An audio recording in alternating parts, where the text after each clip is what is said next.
La condition humaine, c'est que l'homme vit toujours dans une culture et pas simplement dans la nature. Dans la nudité de la nature, il se fait un cocon à travers la culture. Aussi, je vais m'inspirer de l'éthologie.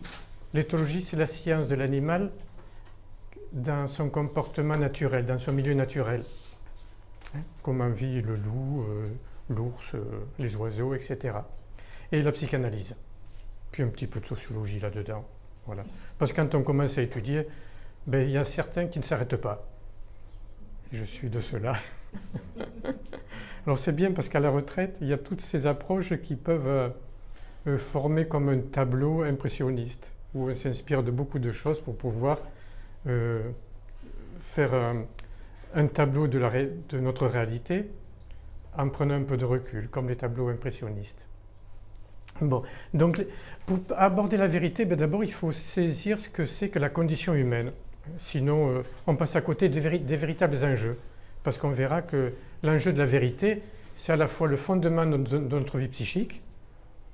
Si on est constamment confronté au mensonge ou si on est constamment dans le mensonge, on va flirter avec la folie ou avec la perversion. Et c'est aussi le fondement de la société. Comme le disait tout à l'heure Freud, non c'était Nietzsche, ce qui est le plus troublant, ce n'est pas le mensonge, c'est qu'après je ne peux plus faire confiance à l'autre. Et qu'est-ce qui fonde une société? C'est la confiance mutuelle. Voilà, tout simplement. Il n'y a pas de relation sociale sans minimum de confiance. Et quand le mensonge se généralise, il n'y a plus de confiance. Et le tissu social se désagrège. Et c'est la violence entre groupes divers et autres. Bon, pour ceux qui me connaissent, vous me voyez arriver avec mes gros sabots. Hein? Oui. Il y en a qui m'ont déjà entendu ici? Personne? Ah oui? Oui, bon. Donc, je parle des présupposés, et ces présupposés m'amèneront à penser la différence entre l'homme et l'animal. On passera de l'instinct à l'esprit, et l'esprit me permettra de définir ce que c'est que la vérité. Une exigence de l'esprit. Autant un objet est une chose que je peux posséder, autant la vérité, je ne la posséderai jamais. Elle est toujours quelque chose à faire, et non pas quelque chose déjà fait que l'on peut prendre en main. On verra cela. Et ayant ainsi saisi la vérité comme une exigence de l'esprit, on en verra les enjeux. Et c'est là, je pense, le plus intéressant. La vérité n'est pas qu'une affaire d'abstraction et de pensée plus ou moins vraie. Elle est ce qui fonde notre humanité. Voilà. Et au point que ce que je viens d'évoquer ici, le fondement de la vie sociale est le fondement du sujet. C'est là, c'est le psychanalyste qui parlera un petit peu. Et après, eh bien, il y a plusieurs manières de remettre en cause la vérité. Il y a bien sûr le mensonge. Je dis quelque chose qui n'est pas conforme à la réalité. Mais il y a aussi une manière de vicier l'intention qui anime la vérité, ce que disait Nietzsche. La vérité est toujours portée par un désir de vérité. Et ce désir, il peut être vicié et on va tomber dans la perversion. Et ça sera, comment dirais-je, un rapide regard sur notre vie contemporaine, sur l'économique avec la société de consommation et le politique avec ce qu'on appelle les éléments de langage. Voilà. Bon, je crois qu'il me faudra 2 heures. Hein. Je vais me faire engueuler, je crois. Bon, je vais essayer d'aller un peu vite, surtout au début. Donc, qu'est-ce que nous apprend l'éthologie? Eh bien que tout vivant se déploie à travers des modes d'adaptation particuliers. Des crocs pour déchirer sa proie, des ailes pour échapper à son prédateur, etc. Et donc tout organisme vivant se manifeste, survit, est vivant parce qu'il déploie un mode d'adaptation à son milieu. Eh bien, l'être humain, c'est pareil. Nous allons nous aussi, au fil des millénaires, oui, plus que des millénaires, développer un mode d'adaptation qui est très particulier. Et ceci à partir de deux constats. Le constat plus évident, c'est que l'homme a développé au cours des millénaires de multiples cultures et de multiples langues. C'est extraordinaire la variété des cultures. Quand on fait un peu d'archéoanthropologie, c'est vraiment, quand les colons européens sont arrivés en Amérique du Sud et en Amérique du Nord, ils ont été confrontés à de multiples cultures, de multiples langues. Et deuxièmement, c'est que l'enfant qui est privé de langage, à qui on ne parle pas, dépérit et meurt. Qu'est-ce que ça veut dire ici? J'en tire une conclusion, c'est que la culture est notre mode d'adaptation, dont le cœur palpitant est le langage, les mots. Le langage articulé, hein. Si vous voulez qu'on parle du langage animal, je ne pense pas que ça aura un intérêt ici. Sinon que le cri, par exemple, n'est que l'expression d'un état psychique qui provoque une réaction chez l'autre. Alors que dans le langage articulé, la parole invite à la réflexion et pas simplement à la réaction. Sauf peut-être dans les éléments de langage que reprennent nos hommes politiques. Voilà, ça va, c'est vous. Je ne vais pas trop vite. Hein. Bon, donc voilà, j'en tire donc une conclusion. Le mode d'adaptation de l'espèce humaine, parmi les vivants, c'est la création de culture, à travers laquelle l'homme transforme le monde et se transforme lui-même, à travers le travail, à travers les arts, à travers les sagesses, parce qu'une sagesse, c'est quoi? C'est faire un travail sur soi. Voilà. Donc on est privé de crocs, on est privé de pelage pour lutter contre le froid, mais on a cette puissance créatrice, je trouve c'est assez extraordinaire, hein, qui nous permet, au fil des siècles, de constituer des communautés avec des structures différentes, de créer des langues, etc., de faire des arts et des techniques. Voilà. Donc et ceci va me permettre alors de définir ce que c'est, de préciser de préciser davantage cette originalité de l'esprit de la nature humaine, de l'instinct à la pulsion. Quelle est la loi de l'animal? On dit en général que c'est l'instinct. Il suit son instinct spontanément, ça lui permet de survivre et de vivre et de se développer. Que devient l'instinct? Quand la capacité d'une espèce vivante est la création à travers le langage. Eh bien, nous allons voir maintenant qu'il va y avoir un petit problème, un problème même sérieux. C'est-à-dire qu'avec le langage, mon désir va porter sur, par exemple, la nourriture. Mais il va porter sur la nourriture en la nommant, en lui mettant un mot. Je vous ai dit tout à l'heure le langage. Ok. Et ce mot, il est porteur de signification. Et cette signification, elle suscite la jouissance, le rejet, le dégoût, des choses comme ça. Si bien que je ne vois plus la nourriture telle qu'elle est, mais telle que je la pense, et à travers la pensée telle que je la désire. L'exemple le plus évident, ce sont les interdits alimentaires. Religieux, par exemple. Hein, ou sacralisés, l'hostie. Voilà, le corps du Christ. Ou l'interdit, la viande halal, ou je ne sais trop quoi. C'est que de la nourriture. L'animal n'a pas d'interdit alimentaire. Mais l'homme se donne des interdits alimentaires. Ok? Donc on voit bien que la créativité de l'humain transforme l'instinct. Et dans la mesure où je ne désire pas un objet pour ce qu'il est, mais pour ce que je pense qu'il est, vous me suivez? Eh bien, lorsque je posséderai l'objet que j'ai désiré et rêvé, il sera toujours décevant. Parce que le rêve de l'objet, hein, surtout les vieux, les vieilles, pardon, on le sait, hein, et vieillissez un peu en couple et vous verrez que ça marche bien. Ce qui ne veut pas dire qu'il ne faut pas vivre en couple. Hein. Bon. Donc, alors, quelle est la conséquence de cela?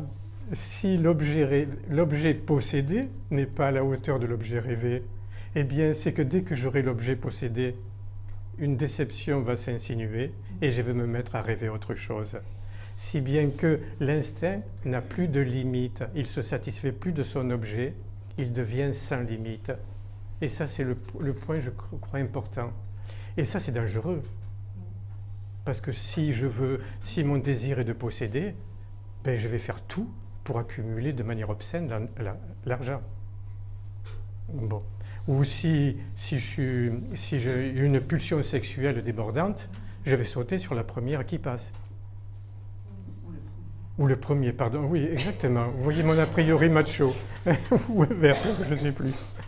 Exactement. Moralité, là on est sur le point où on va découvrir ce qui fait à la fois le génie et la folie de l'homme. Le sans limite. Alors qu'est-ce que fait cet instinct qui est devenu une pulsion? Ben, il continue à créer. Mais il va créer quoi? Pour pallier les dangers du sans limite, il va se donner des limites. Et c'est ainsi que les communautés se donnent des interdits. La notion traditionnelle de la limite, hein, qu'on attribue à Dieu, les 10 commandements de Dieu. C'est pas, j'allais dire, oui, que je vais essayer d'être prudent parce qu'avec les élèves, des fois, c'est pas stupide. C'est une manière. On peut faire une lecture anthropologique des religions. À travers Dieu, ce qui nous est transmis, c'est le cœur de notre humanité, grosso modo. Hein. Marx le disait très bien, ça. Donc, on va se donner des interdits. Alors, qu'est-ce que c'est que l'interdit? C'est une limite, mais si je regarde bien le mot inter, plus loin, dit. Ce que l'on dit entre soi, on va élaborer entre soi à travers la parole des limites. C'est le fameux plus jamais ça après après la Première Guerre mondiale, hein, ou après Hiroshima, ou après les camps de la mort. Ok, plus jamais ça. Et à partir de ce plus jamais ça, de ce scandale de l'horreur, on va se mettre des interdits. De même pour le viol, de même pour l'inceste. Il n'y a qu'une pulsion qui n'a pas rencontré d'interdit, mais qui a été sacralisée. Ah, mais ça je ne vais pas vous le dire maintenant parce que vous ne serez pas intéressé par mon propos. Vous me le rappelez à la fin, hein? Promis, promis, parce que quand j'ai trop de choses à dire, après j'en oublie. Donc celle-là, hein? Sinon je vous fais la gueule. Bon, une interdit. Donc on va se mettre et là on a la racine de la démocratie. Qu'est-ce que c'est qu'une démocratie? Sinon que la loi provient d'un espace public de délibération. On se rassemble pour... Hein, voilà. Et on ne fait pas simplement s'entendre, on s'écoute. Hein, on tient compte de la parole de l'autre. On verra comment tout ça se détruit. Donc, eh bien, pourquoi j'ai dit cela? Si le langage et la culture sont les conditions de compréhension de la vérité, mais ça y est, j'y arrive. J'ai été un peu long, mais on y arrive. Donc, eh bien, tout simplement parce qu'il n'y a pas de vérité s'il n'y a pas de langage. L'animal ne se pose pas la question de la vérité. Il n'a pas dans sa tête des représentations, et ces représentations, il ne va pas être amené donc à se poser la question, est-ce que mes représentations et mes idées que j'ai dans ma tête correspondent à la réalité? Non, il est en prise directe avec la proie qu'il va attraper. Il n'a pas ce recul. Nous n'avons le recul de la pensée. Comme si la pensée nous arrachait à l'immédiateté du monde et de nos pulsions. On me suit? J'espère que je ne suis pas trop compliqué. Donc la vérité naît du langage. Et de quelle manière? Parce que le langage, parce que grâce au langage, nous vivons dans un monde de représentation mentale. Au Moyen-Âge, les cieux, c'était, ou dans d'autres cultures, la demeure des dieux. Aujourd'hui, c'est quoi le ciel? C'est l'univers, c'est l'espace infini avec des planètes et des étoiles. Parce que qu'est-ce que nous mettons entre nous et ce que nous voyons autour de nous? Nos idées, nos théories. Et que nos théories, nos idées, nos pensées, c'est jamais la réalité. C'est pas parce que je dis j'ai 1000 € en poche que j'ai 1000 € en poche. Vous me suivez? Toutes nos idées ne sont que des idées. C'est-à-dire une production de l'esprit dans le maillage des mots. Vous me suivez? C'est difficile ce que je dis. Des fois, j'ai du mal à trouver les mots. Nos pensées, nos discours ne sont que de la pensée, c'est-à-dire une production psychique. Où est-ce qu'elle se situe, la pensée, dans ma tête, hein, ou dans l'écriture, hein? Et si elle ne peut pas être écrite, elle n'est pas une pensée, elle est simplement une émotion, un sentiment, une intuition. Vous me suivez tous, hein? Alors, d'où vient alors la question de la vérité? Si mes pensées sont radicalement hétérogènes au réel, et pour ceux qui font de la psychanalyse, je crois que c'est Lacan qui disait, il y a toujours quelque chose qui résiste à mes mots, que mes mots ne peuvent pas saisir. C'est ce qu'on appelle le réel des choses. Et le réel des choses n'est pas ce que j'en pense, n'est pas la définition. Ce n'est pas parce que je donne une définition de 1000 € que j'aurai 1000 € en poche. Vous voyez ce que je veux dire, hein? Et là, il y a une cassure, là, il y a une cassure qui inscrit en nous quelque chose comme une blessure. Alors, comment est la vérité? Si je suis animé par le désir de l'instinct qui est de vivre, eh bien, la vérité va apparaître comme ce désir de saisir la chose à travers des mots sans jamais y arriver. Je suis un peu compliqué. Je reprends cette idée.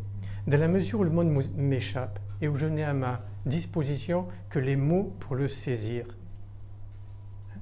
Effectivement, une chose qui n'a pas de mots, soit j'y fais pas attention, soit elle m'angoisse, parce qu'elle est hétérogène à mon univers familier, elle est étrangère à mon univers familier. Alors qu'est-ce que je vais faire vite? Je vais y mettre un mot, et il va me devenir familier, et en plus une définition, parce qu'un mot est accompagné d'une signification qu'on trouve dans le dictionnaire. Le mot au mieux, il a une définition dans un dictionnaire qui est d'autres mots. Il n'a pas en main, il ne porte pas en lui l'objet. Par contre, puisque le monde m'échappe, le mot va être porté par quoi? Puisque l'esprit s'enracine dans l'instinct. Excusez-moi, j'ai oublié quelque chose. Oui, alors, donc l'instinct qui est sans limite à cause de notre créativité, on le voit dans le langage, trouve un nouveau nom, et ce nouveau nom est justifié, on va l'appeler la pulsion. Et Freud a raison, hein, ce qui nous pousse à l'action, ce qui nous pousse, la pulsion. Et la pulsion est sans limite, je l'ai dit tout à l'heure, vous vous souvenez, hein, l'objet possédé est toujours décevant. Hein, bon. Et donc, alors qu'est-ce que je voulais dire? La pulsion? Oui, et donc, quand, grâce au langage, on arrive à dire l'interdit, eh bien, la pulsion, chez l'homme, quand elle est capable de se donner un interdit, on va l'appeler l'esprit. L'esprit, c'est simplement une modalité de l'instinct. L'esprit, et le désir profond de l'esprit, c'est le désir de l'instinct de vivre, de se renouveler, de se répandre, de s'épanouir. Là, je crois qu'on est très proche de Nietzsche. Oui, hein, voilà. Donc, la notion d'esprit, elle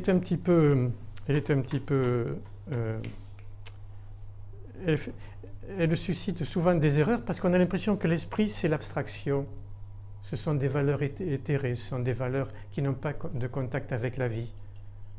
Non, l'esprit, c'est l'instinct qui, grâce à la création,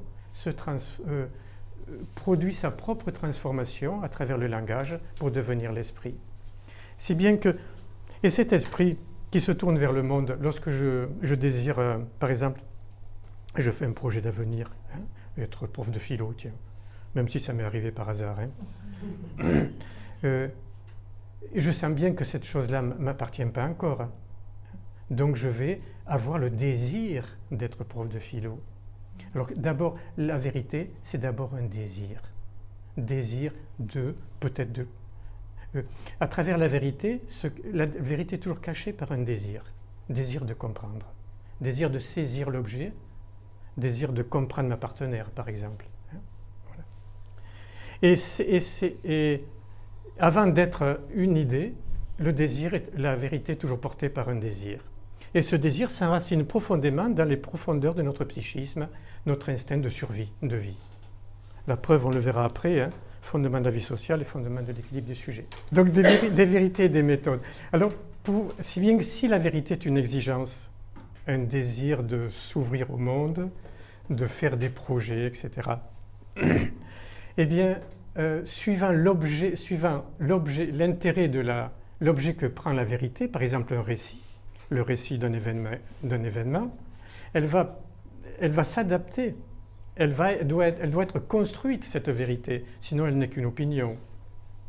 Alors par exemple, dans la justice et dans les sciences historiques, les historiens font de la science historique. Comment se définit la vérité? On parlera de la véracité d'un témoignage. Alors que pour la personne, si on parle de la vérité d'une personne, on parlera d'authenticité, de sincérité. Vous voyez? Et si on fait des mathématiques, on parlera de la logique d'un système mathématique. Et si on fait des sciences, je vais très vite là, hein, mais simplement pour vous montrer que chaque domaine de la réalité engendre des méthodes spécifiques pour développer une théorie qui se veut un peu rendre compte de la réalité. Donc la réalité n'est jamais quelque chose qu'on saisit. C'est un désir qui se renouvelle sans cesse. La preuve, c'est que les historiens, chaque génération d'historiens refait l'histoire. Si vous revenez à vos cours de terminale, hein, de philosophie sur l'histoire d'ailleurs. Bon, si vous faites des mathématiques, les mathématiques, il y a toute une histoire des mathématiques. On est passé des postulats aux axiomes, parce qu'à un moment donné, les postulats, ça ne passait plus, il fallait les démontrer.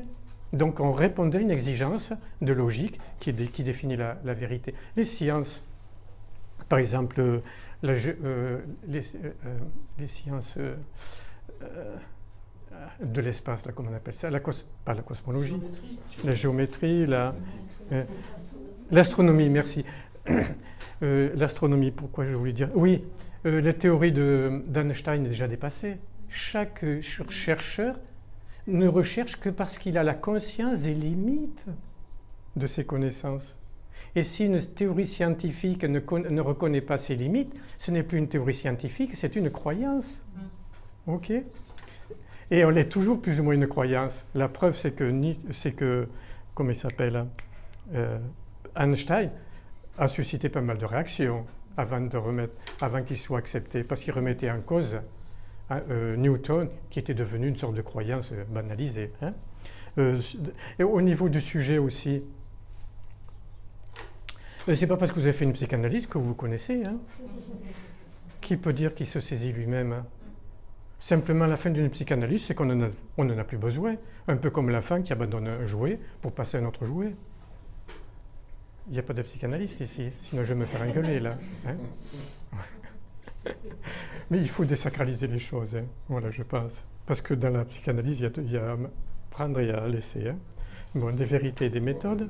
Voilà, donc, si bien que oui, certes, on pressent qu'en soi, il y a quelque chose qui nous échappe, une vérité qui nous échappe, mais il suffit de la travailler, puis pour se rendre compte que, puis au moment donné, on ne se pose plus la question qui on est. Hein. C'est peut-être qu'on a réussi à être adulte à peu près, quoi. Hein, modestement. Bon, alors les enjeux maintenant. Donc on comprend bien que si la vérité c'est une exigence de l'esprit qui plonge ses racines dans notre instinct de vie, ben remettre en cause la vérité, c'est remettre en cause quoi? L'avenir de notre humanité. Quand le mensonge se banalise, et quand ce mensonge est caché, et que l'on ne s'en rend plus compte, ben, on tombe dans une aliénation que l'on désire plutôt que de la rejeter, qui devient désirante plutôt que de la rejeter. Et donc les fondements de la vie sociale, je crois que je l'ai évoqué tout à l'heure, hein. La vie sociale est faite de relations. Et le mensonge fait qu'on n'a plus confiance et donc la relation s'étiole. Alors qu'est-ce qui se passe? Eh bien, de même au niveau, par exemple, les sociétés qui se construisent autour d'un mythe, et nous aussi nous avons notre mythe, hein. C'est le marché, la loi du marché.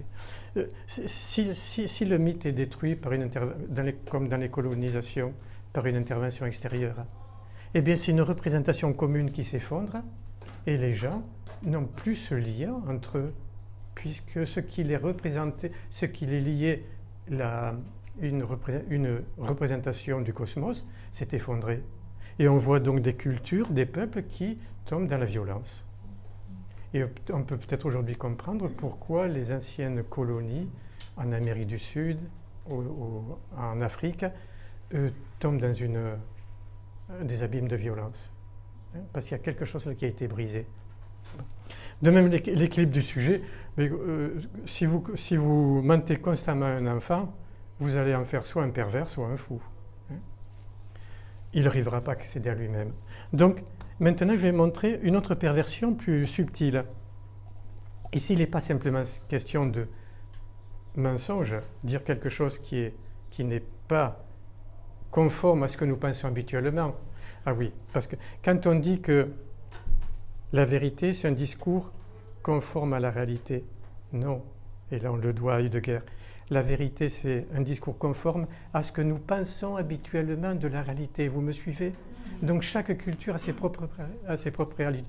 Et je suis relativiste, s'il le faut, ça ne me dérange pas, hein, je crois. Et donc d'autres cultures auront d'autres vérités. Pourquoi?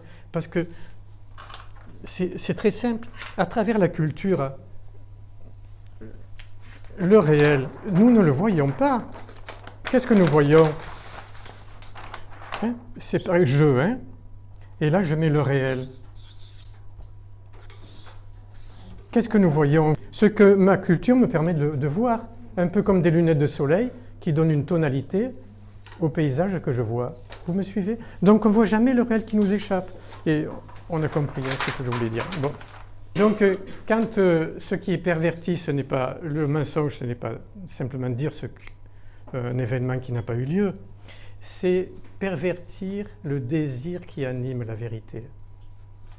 Quand par exemple, derrière des paroles et des discours, on cache une autre intention que celle qu'on lui donne spontanément. Vous me suivez?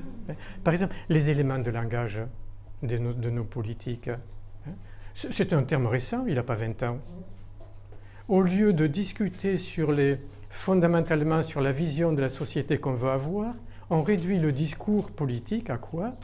À des éléments de langage, c'est-à-dire à des mots qui frappent l'esprit pour susciter l'adhésion ou l'adhésion ou le rejet.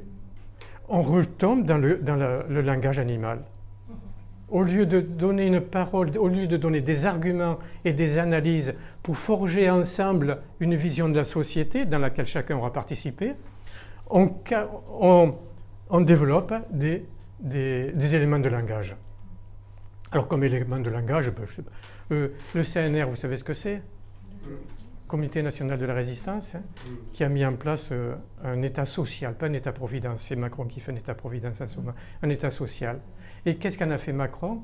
Le CNR, c'est voilà, le truc de la refondation. Il joue sur des représentations mentales qui nous ont marquées pour les transformer. Si bien que si la propagande russe était brutale, le génie du capitalisme, c'est d'avoir eu la subtilité de faire une propagande beaucoup plus subtile. Et ça, on le voit dans l'économique. La plus belle propagande, c'est la société de consommation, qui vient comme infléchir nos désirs, notre subjectivité, et détruire la nature et la société en même temps. Hein. Pourquoi? Parce que quel est le message subliminal de la publicité? C'est pas avoir une belle voiture plus qu'une autre. Le message subliminal, c'est jouis sans entrave. Passe ta vie à courir après de petits conforts en petits conforts, etc. Et donc, si bien que toute cette par exemple, quand nos hommes politiques nous disent les promesses n'engagent que ceux qui les entendent, mais c'est pervers. C'est tout simplement pervers. Parce que la définition de la promesse, c'est de dire une parole et la tenir. Or là, on est dans le contraire. Alors je vais pas relever tous les mensonges brutaux de Sarkozy à Macron. Bon. Si bien, qu'est-ce qu'on assiste là? À une faillite de l'esprit, où la vérité ne veut plus rien dire. Et effectivement, la conclusion, c'est la post-vérité. Qu'est-ce que ça signifie? C'est qu'on est rentré dans une ère anthropologique où le langage ne repose plus sur la vérité qui donne consistance au langage et à la relation. Non, la vérité est devenue une vieillerie pour laisser place aux éléments de langage que la publicité développe à merveille et que le monde politique a repris pour lui, parce que maintenant un homme politique se vend comme une machine à laver. Hein, il vous propose, il diminue le prix d'ailleurs. Enfin, bon, c'est la faille de l'esprit. Et là derrière, il y a une... Ah oui, la pulsion. Et après je m'arrête. Parmi toutes les cultures, il y a la culture occidentale qui a laissé libre cours à une pulsion et qui l'a même sacralisée au lieu de lui donner des limites. C'est facile à voir. Hein. Qu'est-ce qui est obscène aujourd'hui? C'est pas la pornographie. Mais c'est l'accumulation de la richesse entre quelques-uns. Mais c'est insupportable. En pleurer.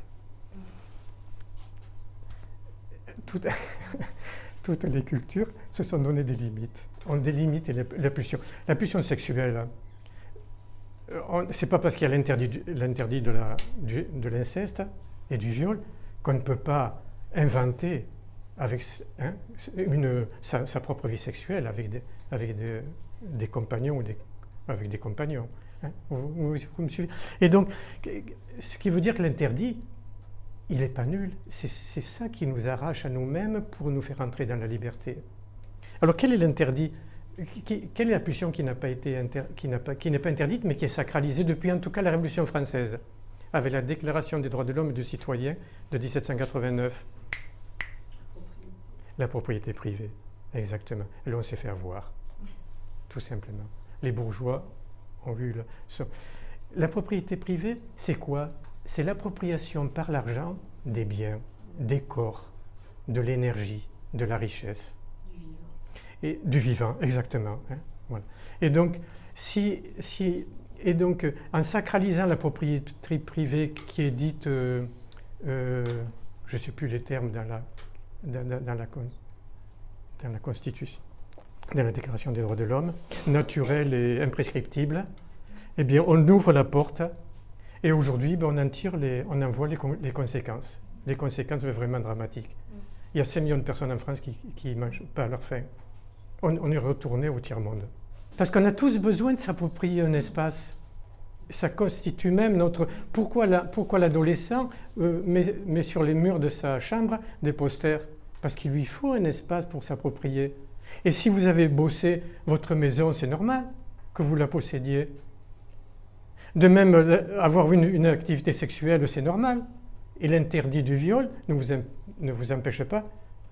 Mais pareil pour la pulsion d'accaparement. C'est la pulsion d'accaparement, hein, qu'on retrouve d'ailleurs dans le viol. Qu'est-ce qu'on s'accapare dans le viol? Le corps de l'autre.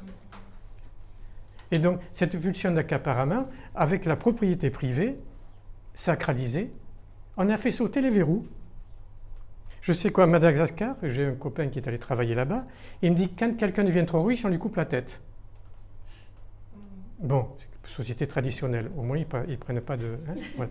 mais ça veut dire quoi? Ça veut dire quoi que l'accumulation de l'argent, de la propriété, il ne s'agit pas de supprimer la propriété privée. Je ne suis pas communiste, c'était l'horreur aussi. Hein. Mais de la limiter. À 3 millions par exemple. Au-delà, eh ben ça va pour investir